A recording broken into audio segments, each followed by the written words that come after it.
असं त्या पलीकडे अधिकारी आहेत ना त्यांचे म्हणणं आहे की मी उपोषणाला इथं बसलेलो आहे. मी सगळं जिल्हाधिकाऱ्यांना परमिशन दिले, सॉरी जिल्हाधिकाऱ्यांना नोटीस दिलं आहे, मी तहसीलदारांना नोटीस दिलं आहे, ग्रामपंचायतला नोटीस दिलं आहे.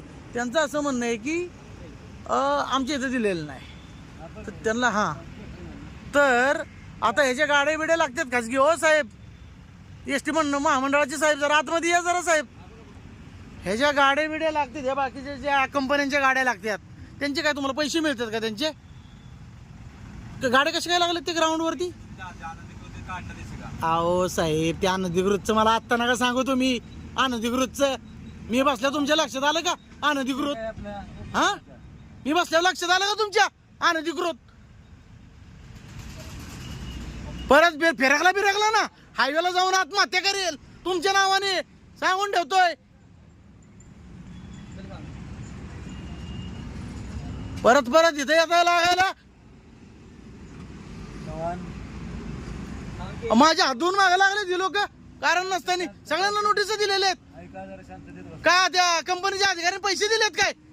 कंपनीच्या मालकाने जिल्हाधिकाऱ्यांना मी दिलंय नोटीस, पोलीस स्टेशनला नोटीस दिलंय मी.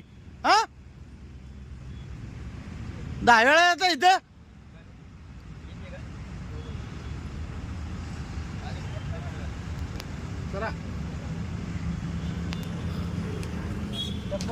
थांबा जरा. तो कंटिन्यू हा माणूस माझ्या हातून मागा लागला. ठीक आहे काय तुमचं म्हणणं आहे? म्हणणं काय तुमचं साहेब? नाही तुमचं म्हणणं काय सांगा ना.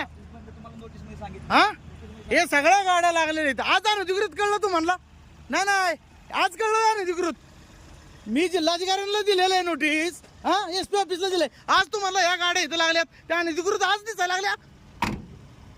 पैसे घाललेत काय कंपनीच्या मालकाकडून? मिळलेत काय? आले का गाबाळ? इथे येऊन परत लावलाय तमाशा. कुठला काय मी बाहेर बिरणे आलोय काय? मी 10 वेळा येताय गाडी घेऊन इथं.